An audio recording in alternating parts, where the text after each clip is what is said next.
Welcome everybody to this week's Winds of Spirit book study discussion. This week we're talking about Chapter 7, The Wind of the West, also known as Zephyrus. And this is in regards to the body. That's going to be the majority of our discussion today. So what I would like to do is just bring our circle a little closer together since we're in a lot of different areas and time zones. So please just leave your devices on mute. And if you're in a situation where you can close your eyes, just make sure that you're not driving. Please do so if you're comfortable. And I'd like to take us all to a special place. Let's create a place where we can continue to go as a wind clan, knowing that if we're not in the direct circle on a live call or during a class, that we can still attend to that space. We'll set it up as a space where we can continuously go back to it for visitation and comfort and to be with the winds. So close your eyes and just really give your body a moment to soften. Allow wherever you're sitting to really physically hold you. And just give a nice exhale.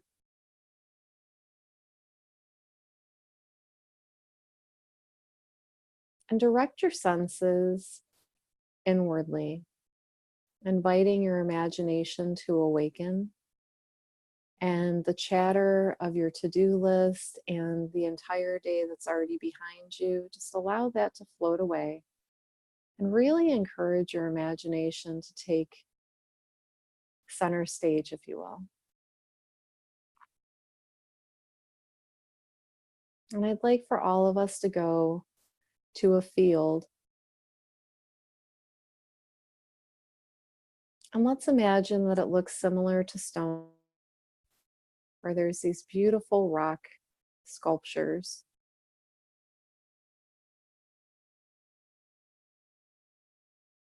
And as we enter the sacred space, we're going to go underneath an arch, a rock arch. And as you cross the threshold, really drop behind you what's not serving you in this moment, knowing that you can pick it up afterwards. But in this time and space, we're communing. And I'm giving each of us the opportunity and invitation to be as present as possible to what our needs may be. And this time, I really want us to think about what are our physical needs currently? Do we have a need for rest? Do we have a need for movement? Are we seeking some type of experience with one of the elements? Do we need to be with water? Do we need to be around a fire? Can you feel the wind in your current environment?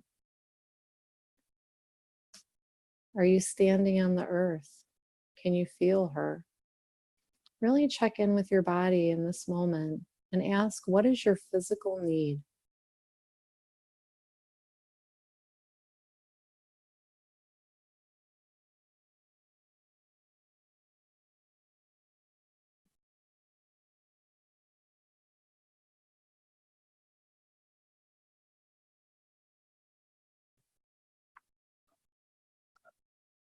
And for our call, I'm going to use my wind whistle to call in the wind Zephyrus. And if you're feeling any space in your body that feels constricted or tight in any way, just imagine that the wind that I'm blowing is going directly into that area to help unwind and release any tension that you may be holding.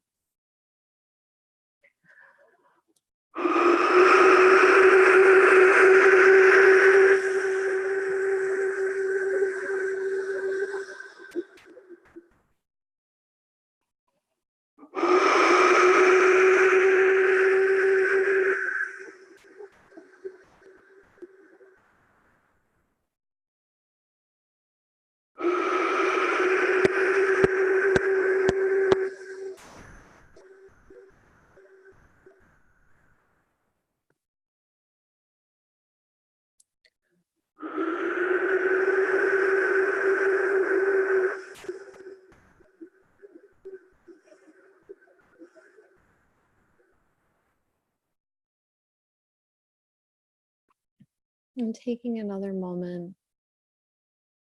to really be physically present,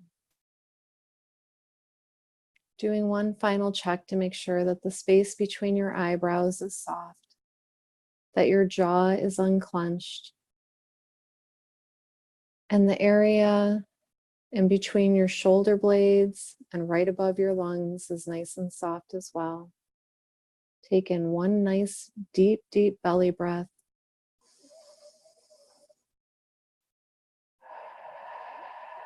And blow it out. And just take a moment to slowly open your eyes and look around our sacred circle at all of the members that are with us today, live on the call, and also through their intention. And just give a gentle greeting, either with your eyes or if you want to smile. Just take a moment to say hello to everyone.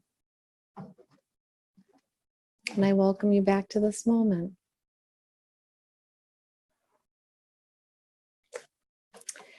So this week we're talking about the body, and I wanted to open sharing how the irony of doing wind work, right? Because we're always in a process, even if we're not conscious of it in the moment. And what I mean by that is, you know, I read chapter 7, I got prepared for our call as I always do. And I met a friend of mine today in a very familiar place in the woods. And we set off on a walk. Now, I've had several wind experiences in this location. It's just ripe for shamanic work for whatever reason. I don't know if it's a vortex. I'm not sure yet, but I've had a lot of really beautiful experiences there. So I could have known that something was about to transpire, but I didn't. And innocently, we, you know, jetted off into the woods and we're talking and looking at leaves and giving gratitude and just really, you know, enjoying one another's company and the winds that were coming through the canopy and the sunshine. And it was just lovely. And we saw the river and said hello to her. And we're walking and walking, and it's quite steep. You know, it's a lot of up and down hills and up and down hills. And we both knew that we had a time limit where we had to go and grab our children from school. And so we get to this spot, and it seemed like a natural resting place. So I said, hey, I think maybe we should turn around. That'll give us just enough time to get back, settle in, and say goodbye, you know, and get to our cars. And she's like, great. So we're walking and walking, and I'm thinking to myself, this is the first time I've been on this strenuous of a hike in a long time. And my body is really responding in a lovely way. Like, yeah, I'm having a hard time talking and walking up this huge hill, but I feel really good. Like everything's working the way that it should. I didn't have any stiffness in my joints. My knees felt great. And we're walking and we're walking and we're noticing that like things just don't seem quite as they're supposed to. And she said to me, I don't think we're on the same trail. And I am, you know, like, that's impossible. We never left the main trail. And she's like, but I think we would have noticed this person's backyard. And they had one of those commercial lawnmowers. And I started laughing and I'm like, well, maybe we just weren't fully paying attention. I mean, we were so engrossed in like all of the beauty all around us. Maybe we just didn't look to that, you know, to the left of us. And she's like, no, I think we would have noticed. And I said, well, let's go a little farther up and down these massive hills and we'll figure it out. So time is ticking and, you know, you could feel that sense of urgency and our bodies are a little thirsty at this point because we're sweating quite profusely. And it was one of those moments where in the past I would have panicked because I have to be somewhere. I don't know where I am. I don't know how to get out of here. Is my body going to make it? I mean, that literally used to be a very big concern for me. Is my body able to keep going? With all of this uncertainty, I don't really know how far off track we are. I don't even know where we are in the woods at this point. And I hope we see somebody. And if we don't, like, we're going to have to use old-timey navigation, like looking to the sky, noticing what direction the wind's blowing, blah, blah, blah, the river's flowing. And finally, we come across the river and we notice the direction it's flowing, and we kind of get our bearings a little bit. So now I'm in a spin axis, right? So taking this back to the wind work, like really noticing, like I'm currently in a spin axis and I need to get my direction. How do I get back to the starting point? And so we look at the river, we look at where the sun is, we figure out where things were when we first started, and we take this trail and we run into two women and we're like, hey, are we near, you know, such and such? And they're like, actually, you're not, but if you go this way, you know, you'll make it. And it was such a lovely experience because I was really stretched as far as I could go physically and emotionally and logistically. Like really, we didn't know how far away we were. We ended up walking over 6 miles and we went in the wrong direction. So at least 3, maybe 3.5 miles, we went the wrong way. And so being with the west wind, I'm really grateful for all of the small practices that I've built upon doing this wind work for the last 2 years, where now I can go on an arduous walk like that and really be okay. But it's taken a long time and a lot of small, consistent efforts to get to this place where I didn't resort to panic. I knew that I had tools and the ability to be a compass in my own way and figure it out. And we did. And like I said to my friend, the truth is, if we were really lost in the woods forever together, it wouldn't have been that bad because she's great company. So I just wanted to share that with you guys as we open up our call. And you can go ahead and unmute if you'd like to talk. I know that sometimes it gets a little confusing of who's going to talk when. It's okay if we all unmute at the same time and then go back to mute while one person's speaking. But I would like to know what came up for you while reading chapter 7. What really stands out for you, or what are you experiencing from the reading?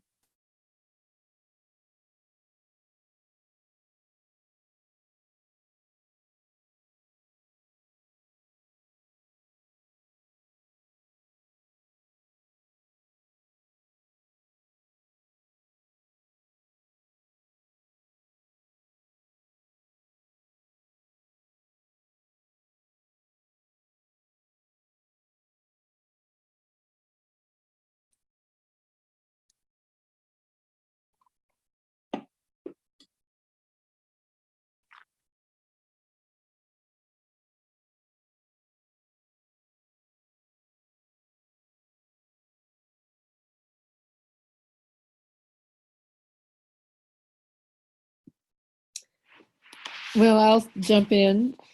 Can you hear me okay? I can, Paula, yeah. I like the first paragraph on page 63, which is talking about, I guess it starts out as an Iroquois legend, and that the master of all wind gods planted an animal in each quadrant of the sky to watch each cardinal direction. And it ended up in the west, he planted a mighty panther, a tempest wind named, I don't know, that Joji. But so to the northern Native Americans, a panther plays a significant role in witchcraft, hunting, medicine, and healing. And southern Native Americans, panther sightings are associated with wealth, the earth, and good fortune. So I was struck by that. I relate to, what's the symbol of a panther? And so so does that mean, is the West associated with all of those things then? Or it depends on your, what background you're from? Or I don't know, I just thought it was interesting. And so I relate to things like animal totems and so forth. And have you worked with panther? I have not, but I do have a black cat. So yeah. So yeah. Well, it might be a worthwhile exploration since this stands out to you, and to answer your first question, I think it does have to do with what tradition you're working with or familiar with, Right. but it can expand beyond that, right? Because we're not really limited. But maybe it would be fun for you to look up what panther medicine is, what it can be in the shamanic realm. Right. Yeah. Yeah, I'm curious because I've worked with black jaguar, but I haven't worked with panther. Mm. Mm-hmm. I know my people who own the house I live in travel to Florida, and they sent me a panther postcard once, and I had that on my desk for a long time. I mean, it just, but I have a lot of animals, so It's a regular party over there. Yeah. it is. Right. But I mean, it was one of the animals I felt struck by, or something about it that called to me. Yeah, it's definitely an invitation to learn about it. And, maybe, I don't know, are you still doing journey work? Yes, theoretically, but I haven't been actually practicing it for a while. Yeah. Too much going on, but yeah, maybe even in meditation, just ask if Panther has a message for you or something specific for you to work with. Yeah, that's awesome. Cool. Thank you. Mm-hmm. Yeah, you're welcome. Thank you for jumping in. Anyone else want to share their enthusiasm from chapter 7? Can you hear me? I can. Hi, Deborah. All right. Hi, everyone. I also liked that story that Paula just read. And but when I got to the West, in my tradition, know the West as represented by bear. So what was interesting is that I recalled my experiences with bear, and in particular, a dream journey that I had where I saw the bear on the other side of the river, up on a mountain, and he was just huge, right? And I got scared and I ran because he was coming down the mountain. He swam across the river. He was coming right towards me. So I ran and ran, and then there was an empty field, and there was this old, like a 39 Oldsmobile or something, kind of rusted car. And I remember, I think it was a particular year, maybe the 39 Oldsmobile in the dream. And I thought, well, can I get inside before he gets me? Because I'm running for my life and so scared. And I couldn't get to open the door because a man came and went in to the car. So I was going to dart and throw myself underneath the car when all of a sudden the bear got me and just held me. And it was really comfortable. It was so beautiful and so comforting, and my fear dropped away. And I remembered that not only is the West darkness and letting go and death, little deaths, big deaths. It's what vision questing's about loss, letting go. And it's also about gratitude in our tradition. So I was so deeply grateful. This was a great golden bear, not a black or brown bear, but a great big golden bear. And then shortly after that, I found a little figure of a bear. So it was just really, really powerful, and my fear eased off. So I appreciate Paula sharing that story. That was good. Yeah, me too. Beautiful. Thank you so much.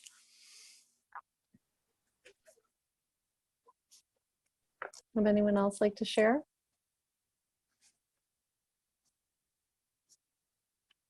Yes. Hi, Jim. Hey, welcome back. I've been distracted and busy at work lately. It's good to be back. Yeah, we're happy to have you. Hi. So I was looking, I actually made it through 5, 6, 7, and 8 in the last couple of days. I'm actually a chapter ahead. But I find also that that's part of me more than anything, because I like cycles of change. That's just part of my fascination. And I couldn't stop, actually. Once I got started, I'm like, oh, this makes a circle? Yeah, I got to go the whole way. But what caught my eye in this book, I think, in this chapter, said when the west wind blows, that section there, it's interesting that lungs are sensitive to the pernicious external winds responsible for conveying airborne illnesses into our bodies. I've had asthma all my life, problems with my lungs. And the next chapter is like the dark night of the soul. So it's just kind of sunken in, but I think there's a little bit of work to do and go explore and kind of look back in what has that illness either been or not been for me or kept me from doing or wanted me to see. You know, just watching an episode a little bit ago, someone was talking about their cancer, and they've gone through several remissions of it, and finally they had to stop and actually sit with the cancer and look back at it and just say, well, you're back again. What is it you want me to see? So very deep, but I thought very profound thought. I'm like, there's something else that's just coming in right now. And to me, when I get the asthma, it's always an invitation to really slow down, to clear my mind, and to sit in a very deep place, and to open up to see, I don't know, what's next or what's possible, or just open up and just see what else is there. Yeah. Yeah. And, you know, just from my experience, the one thing that I want to bring into the conversation too, is grief. Grief likes to settle in the lungs. And so since we're in the West and it is about the body, and it is also about letting go and the change of season. So, you know, is there anything about the change of season for you that does bring up a sense of longing? Like, I know you love to sail. Can you sail all year, or does that slow down this time of year for you? Just as something, you know, simple to think about. Yeah, the only thing it reminds me of, like when I was a kid, we used to live in an acreage, and we moved, I think, during the summer, but that was in the summertime. But I've had like asthma issues in the fall and spring, kind of each season, each major season as it comes along. It's like all the different airborne things that fly through the air is what gets me started. Yeah. Yeah. So, you know, in some ways I look at that, I'm like, well, I'm allergic to fall, but well, then I look at it too, it's also made me just really highly sensitive to change. Exactly. Which is Yeah, its that's own beautiful. gift. Exactly. Yeah. Yeah. I really feel that, like deep, deep, deep down when you say that. That really resonates. So thank you. Great insights. Would anyone else like to share? I'll share. Hi, Carrie. Hi. What stuck out to me was I had highlighted, I don't know the page, death wears many disguises, and that we are continually like being born, being reborn, we're changed, and just that is definitely something that resonates with me right now, where it's almost like a shedding skin, but it is like a death, and a rebirth, that I'm in right now. So I really resonated with that. Again, I forget what page, but it was just talking about how we are continually reborn. Yeah. And one of the things that, you know, I'm working with snake medicine this year, and it's really interesting, like the relationship of something so close to the ground and the wind. That's like a whole other, we'll have a whole other call for that sometime now. But in the past, so when I think about the growth cycles and maturing, right? I bring that into the conversation a lot. Like, you know, in this season of life, I would have done things this way. But so my point is that with the dying aspect, you know, snakes shed their skins all the time because they're growing, right? And in the past, I used to push the whole skin off at one time, like just get it done, you know, go to this next whatever, take this class, do this thing, and like push, push, push, push. And now I'm in a cycle of one scale at a time, integration throughout the death and the rebirth. Like allow them all to have their time. It doesn't have to be hurried, and it doesn't have to be something specific or in one particular way. And that for me, so when I was reading that, it really made me think about how I've been working with death and rebirth over the last like year and a half. And I'm noticing that my relationship with it is really slowing down and being more purposeful. So thanks for bringing that up. So Bridget, I would say thank you for sharing that, because I'm one that likes to run around with 20 things to do. And I get that feeling sometimes too. It's actually come up in the last week or two where it's just time to like slow down and just take one thing and just sink really deep and almost sit there in that place and just savor and gratitude that spot, and then, you know, look on to the next one instead of rushing so quickly. It's like I've got enough breadth of experience and ideas now. It's just time to sink deep and hang. Yeah. See where the wind takes me, I guess, because we're in this course, but allow myself to just float on that wind and see where I go. Like a seed. Yes. Yeah. And all that breadth of experience are like those, you know, when you see the dandelion seed, how it has the beautiful base and then the long stem and then all those little, you know, I don't know what they're actually called in botany, but it almost looks like an umbrella, like the seed is holding the umbrella. And that is all of your experience. Carrying you on the wind. That's a great picture. Thank you. Yeah, thank you. It's fun to play with. Would anyone else like to share?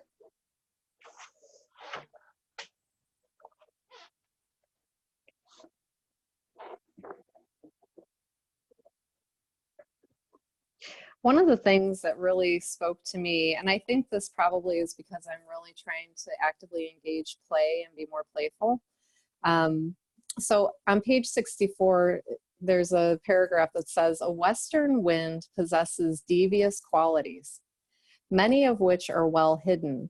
Stepping over the finish line as you complete a project, relationship, or cherished goal can feel like crossing a suspension bridge in a harsh wind.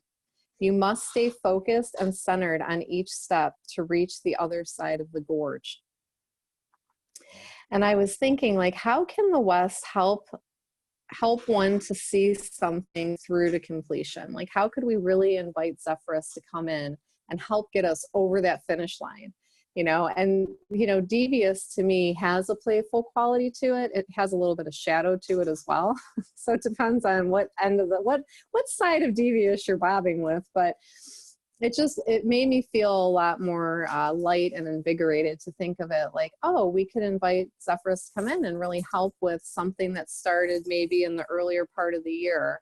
Now that we're rounding the wheel, and we are in the West, and it is entering more towards, you know, the fall and the winter in the Northern Hemisphere. So just wondering, like, how can we have the West help us see something through to completion? What could that look like for you guys? Is there anything that's hanging out there that's unfinished?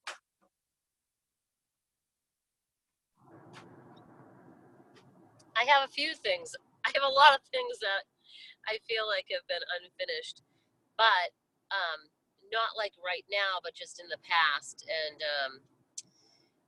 for me, when you were talking, what comes up to me is patience and forgiveness, which came up in the equinox journey that we did.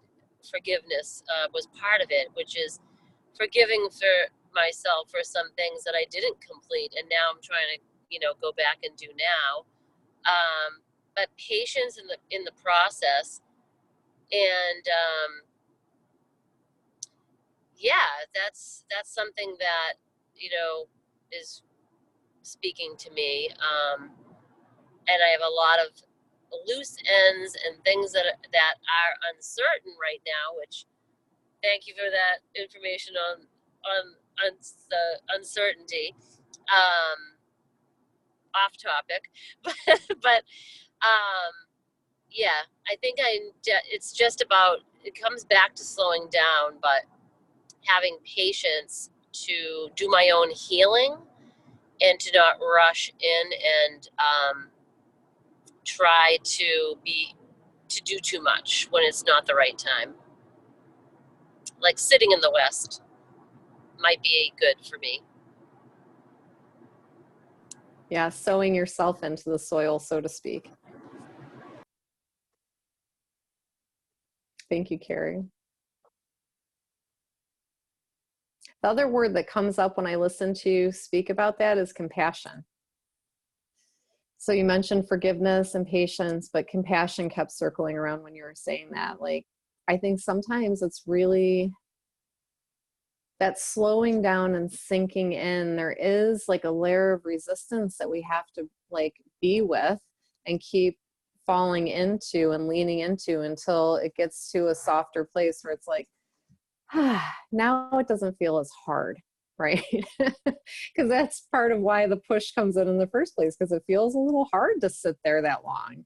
And so compassion is what came to mind when I was thinking about that process.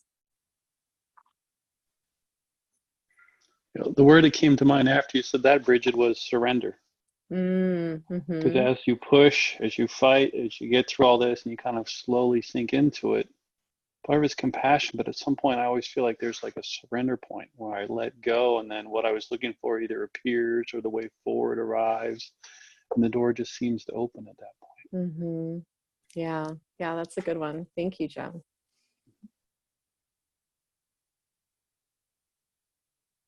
Anyone else want to jump in? I love when we have an active conversation, so don't feel like you have to hesitate. I mean, being polite is always welcome, but you don't have to be so polite that you don't get a chance to talk.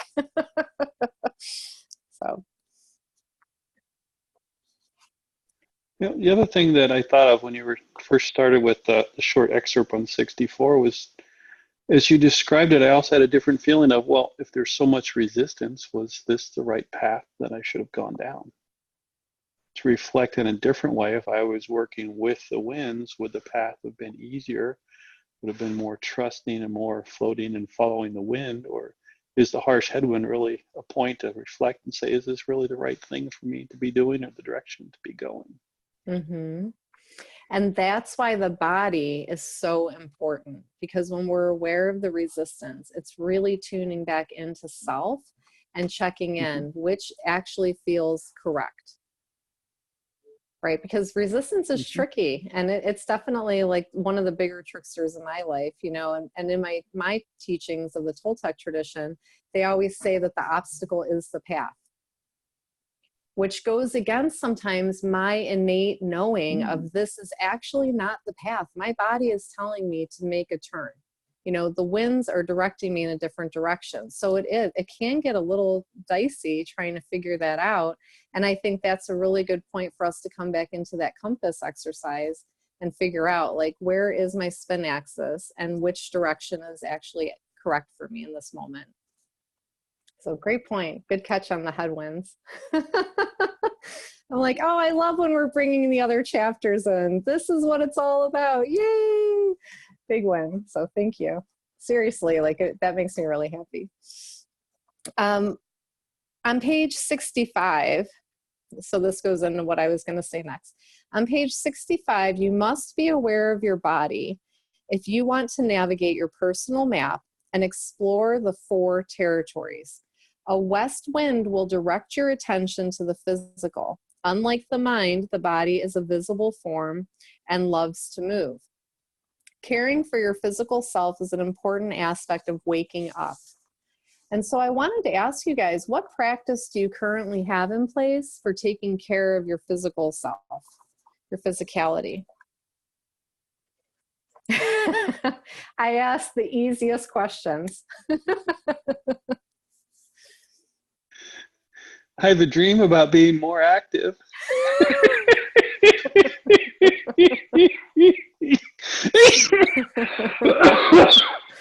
I love aside it. from walking the dogs each day, I wish there was more I could do. But, Hmm. just thinking back to all the stuff I've said now, it's like, oh, maybe there's a cycle of change, and this is one of those things to figure out a better way to do. I always Yeah. found that whatever exercise program I do, the stretching and like a bit of yoga or something in the middle of all that really balances it all out.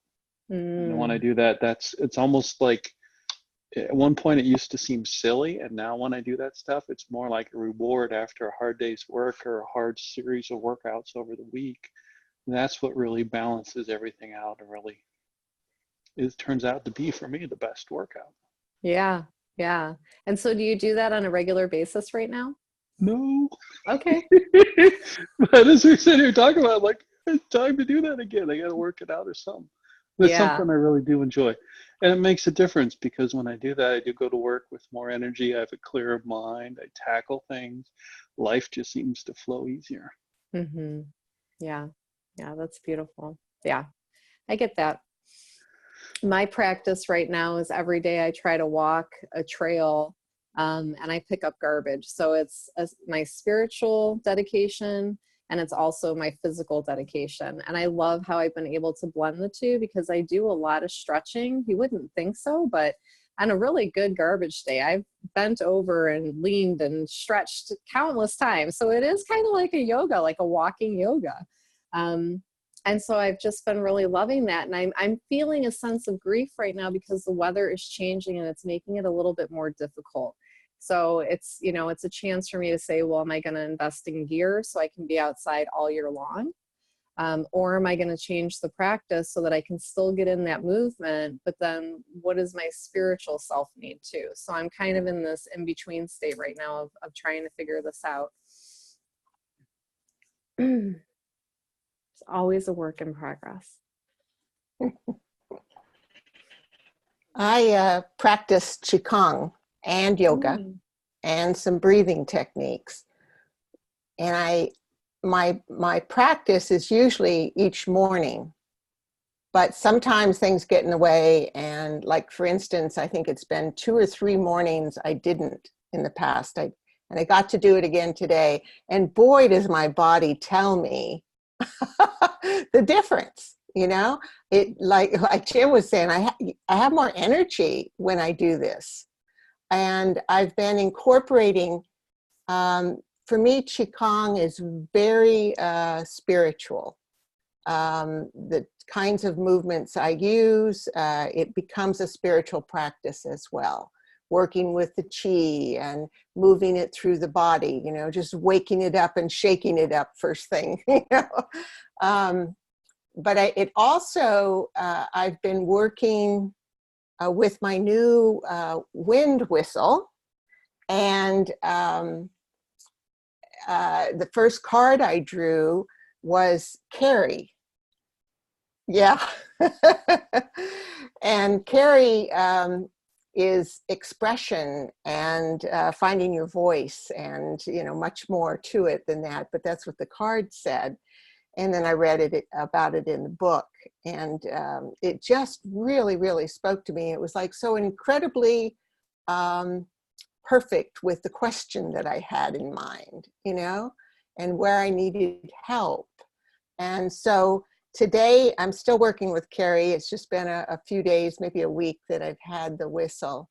So today I took the lesson from last time, something about alignment and where I was standing in my circle of trees near my medicine wheel and the little altar I have on a large rock.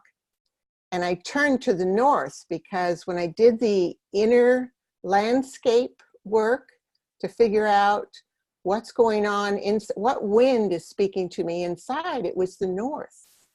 And so I was facing the north, and all of a sudden I could see a line of trees. I mean, there was this perfect lineup from the front of the door of my medicine wheel and a Vision Quest stake that I have pounded in right there. And then with my back to that, facing north was all these different trees. And so alignment came in. the message I got was alignment. I said, well, how does alignment work with, you know, this question I'm trying to formulate right now for my book? And today, that door was opened. It was like I could see how I needed to align myself. I had just been doing Qigong, and the alignment came through in the primordial Qigong routine that I do. And then that alignment message, when I was standing in the circle and getting ready to blow the whistle and communicate again with Carrie, it was just amazing, because I need the alignment. I've been out of alignment, and I need to get back in alignment in order to find my voice for this question and for this project.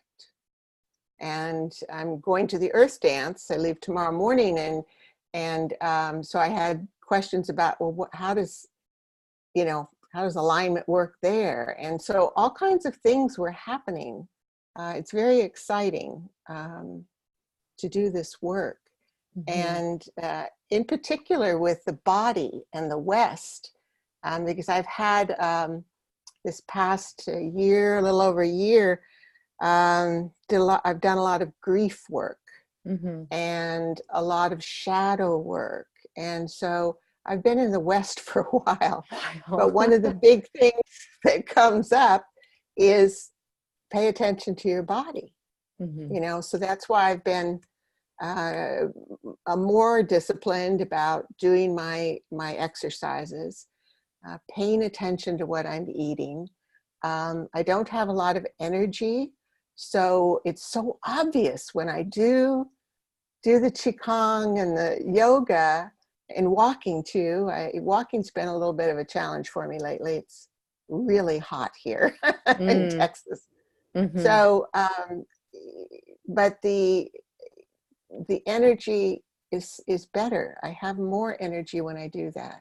So, I mean, it's like, hey, Deborah, I mean, it's right there in front of you. This is what you need to do in order to clear your mind and think more clearly. And the alignment with my feet on the ground in the Tai Chi or Qigong pose, there's a Tai Chi pole that runs from the earth to the sky and through your body. I mean, there's all these movements, and it is such a spiritual journey. I especially love Qigong for that reason.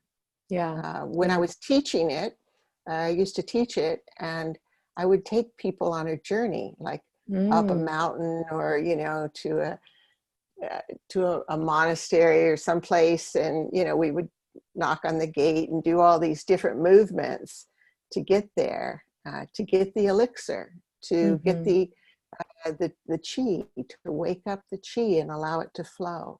So I do believe the body is so, so important to give attention to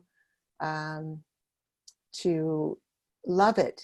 Even though I've gained 20 pounds recently through this grief work, and I thought, you know, I was laughing at myself today because I'm having trouble finding clothes to fit into to go camping for 3 days. Well, you know, when you think about trees, could you imagine if trees started weighing themselves? Good point. I mean, they would just laugh. They wouldn't even, I mean, what's the point, right? So yeah.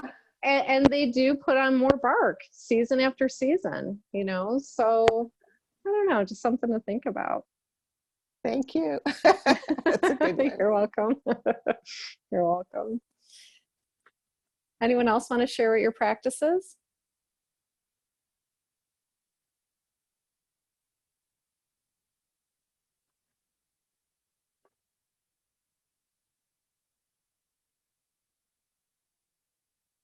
All right. So on page 65, I kind of did a piecemeal of several sentences. So it's not going to be seamless, but they each stood out to me, and they kind of work together for this question that I have. So To shamans, dying while living is a true initiation, a transformative process usually brought about by unforeseen events. I think we've all died a few times while we're still here, just saying. The death or passing of one thing always heralds the birth of another. All deaths inevitably lead to rebirths and give us a chance to redefine ourselves. It is an invitation to celebrate what has been and who we are right now. And so the question that I have, is there anything that has died and has not been laid to rest? And are you conscious of the transitions and having a solid endpoint? Because sometimes these deaths can be so jarring or startling to us because it's unexpected.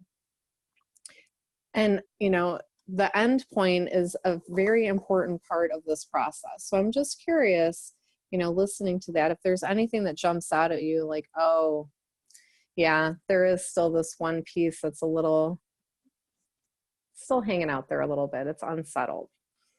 You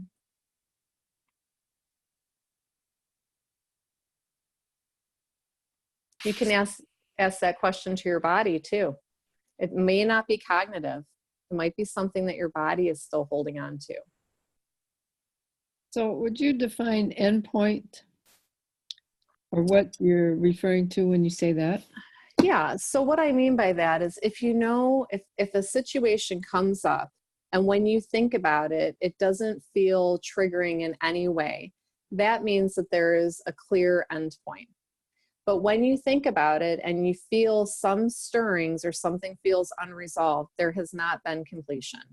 And so sometimes those endpoints come consciously and sometimes the natural cycle ran its course. So checking in to see if there's anything that's still hanging out there means that it has not come to completion. There hasn't been a solid endpoint.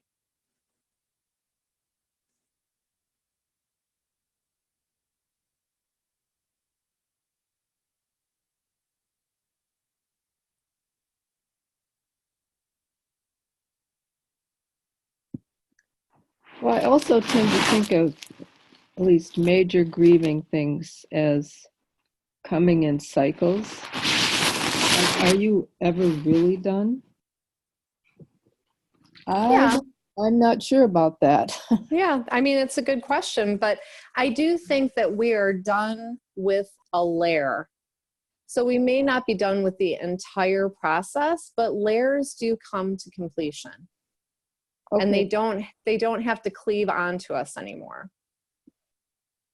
That makes sense. Okay. Yep. Mm-hmm. So is there anything right now, like just reading that about the natural transformative process of this dying and rebirth, you know, are you in between right now? Or has there been something that was really, it really stands out to you and you're noticing, wait a minute, all of that has not, it hasn't been laid to rest. That layer is not complete. And is there anything that your body needs in order for that completion to take place? So I would jump in here and tackle this from the standpoint of finances. Oh, heavy hitter. You're always just bringing the big guns. We're gonna Okay. get in there. Woohoo! We recently had our last first day of school for our son who's in college, which takes in some ways a really big load off of us financially at home here. It's like we can start to breathe again. And as I'm saying this, I'm thinking about my lungs, but we're trying to get caught up on some stuff and pay off a few credit cards and get kind of back on track again, starting to look at the house. And as you said all that, you know, part of me is like, no, we're good. Then the deeper part of me said, well, part of this process is to really kind of grieve and let go of the stress that was there for a while we did all that and really pushed against the west headwind forever to make all that possible. But there's still a grieving process to let go of all that and to realize that we've made it through okay, and the next portion of our life, the new dawn, can come tomorrow. Mm-hmm. Yeah, and bring it with ceremony. right? It's a big transition again in your lives, your son and for you and your wife, you know? And so I just think of a ceremony would be a really nice way to let that grief be known and completion. Graduation in December. Yeah. Well, even a fire ceremony, like I see you guys around a fire, you know? Yeah. Yeah, You know, part really of what's like, been hard with it too is just we've had to really sacrifice in some ways and say no to a lot of things. So to even let go of saying no and to be open again to what new possibilities do we want to invite into our life now? We have different choices we can make. yeah, So what's the bigger yes, right? it's a neat transition time now. Yeah. Well, and thank you for letting me know that we lived through that cycle, because we have two that are gone. yeah, we have 3 total, and 2 are Irish twins, so they're Oh my 15 God. months apart.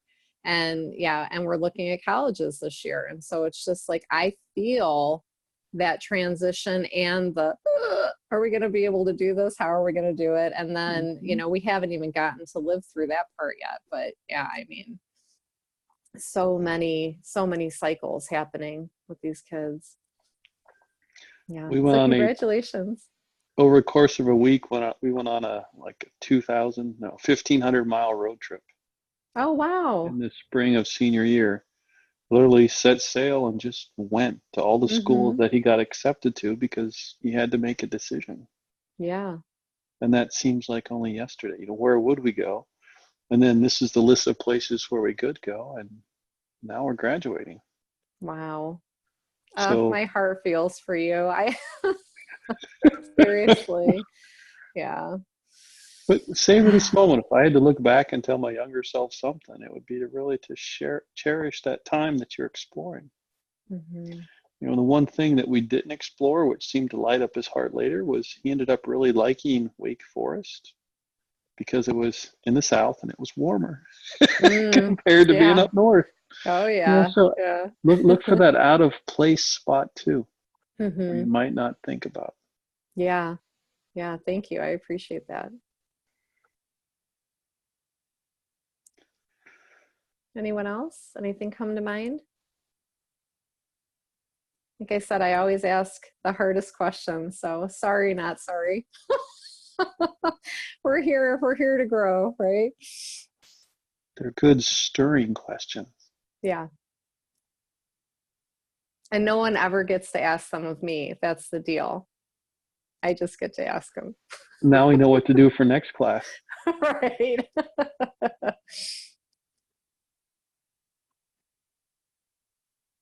Yeah, to make this a little less vague for you, because I recognize that the idea of it may seem new, and then, you know, to ask such a large question around it. Even today, the experience that I shared at the opening of our call, like really recognizing that just 2 seasons ago, doing that type of hike over 6 miles up and down very large, steep hills that seemed like they would never, ever end, while talking to another human, seemed impossible to me. I couldn't have even envisioned being able to do that. And here I did it, and yeah, I was a little breathless at times, but it's really a completion of a cycle. I can see how that part of me that used to believe that she couldn't do it has died. And the rebirth is the one that's like, try me. Let's see how far we can really get. And so I was really aware of that today. Like, wow, that's a big shift. And it wasn't really that long of a time. 2 years is really a blink when we think about an entire lifetime, right? So that's kind of what I mean. And was there anything that was still lingering? And I didn't notice anything that was still lingering.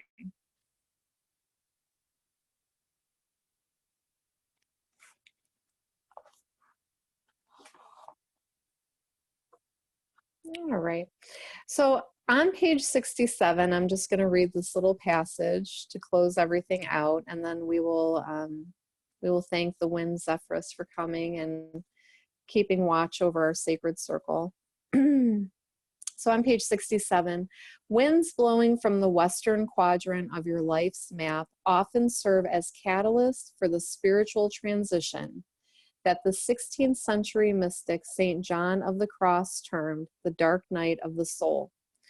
Busy lives do not allow for these types of experiences, wherein our sense of identity and stability is questioned.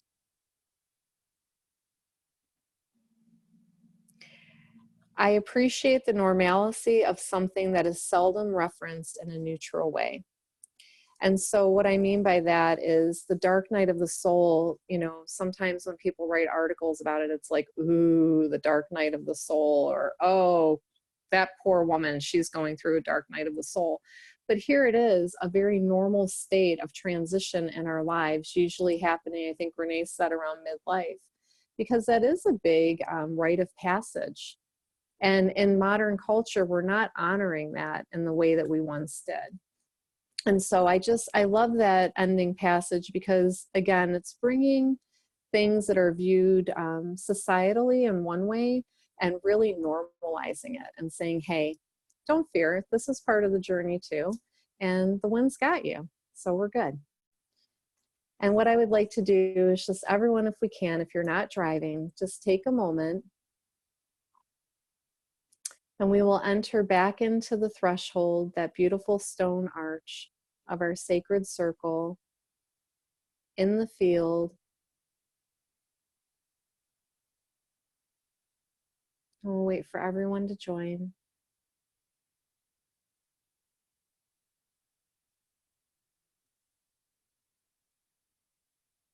And I'd like to thank the wind Zephyrus for the insights, the intrigue, the closure, and the openings. Thanking the beautiful West for the sunsets, endings, harvest, and transition. Thanking each of you for attending our call today, being willing to look inside and share in such a generous way. And to all of those who were unable to attend on the live call, thank you for still joining on the recordings and also joining with your intention to be in this sacred space. Inviting the wind Zephyrus to continue about. And so it is. Aho. Thank you, everyone.